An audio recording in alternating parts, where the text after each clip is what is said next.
anak dan bisa diabetes itu harus meninggal. Jadi apa yang menjadi besar? Nih, jawabannya adalah mitos.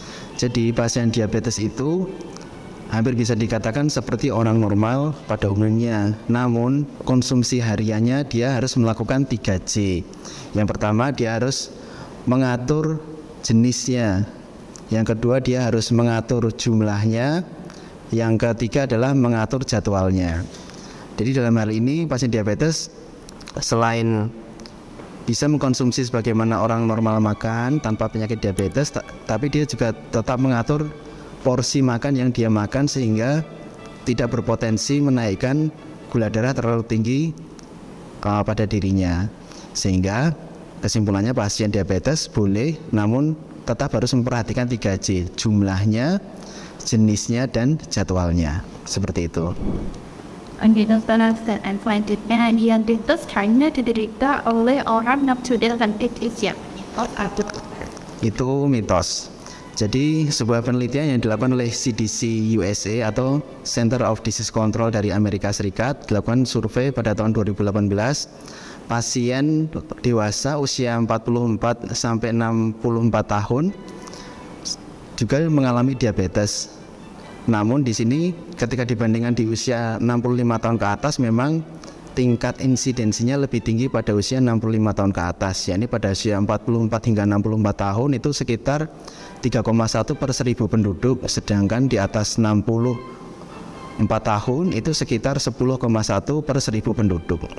Jadi diabetes bisa menyerang di usia yang lebih muda, dan pada kenyataannya sering kita dapatkan di lapangan pasien di bawah 30 pun bisa mengalami diabetes. Baik selanjutnya dok, diabetes hampir diderita oleh orang yang sudah sehat.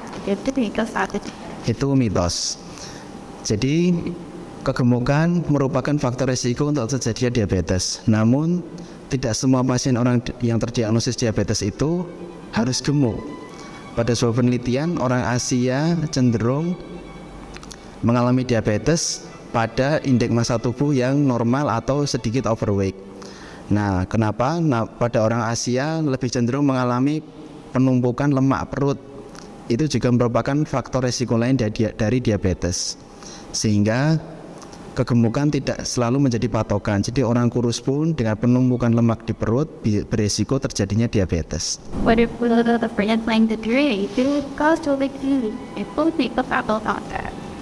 Itu mitos.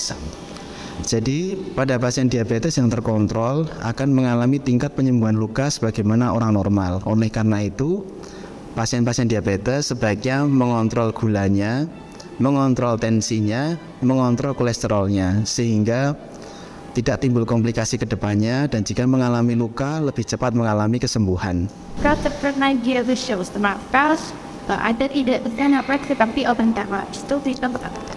Itu mitos.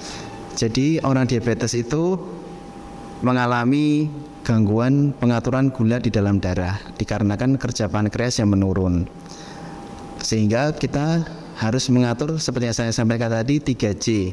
Jenisnya kita pilih jenis yang sehat, kemudian jumlahnya kita atur porsinya jangan sampai berlebihan, dan jadwalnya sesuai jadwal kita teratur, sehingga diharapkan dengan kita mengatur 3C, kemudian kita imbangi dengan aktivitas fisik yang memadai, yaitu aktivitas fisik olahraga secara rutin 30 menit setiap hari minimal seminggu 5 kali, kemudian berkonsultasi ke dokter untuk pengobatan rutin, insya Allah bisa mengkonsumsi makanan sebagaimana orang normal dan tidak mengalami kenaikan gula darah.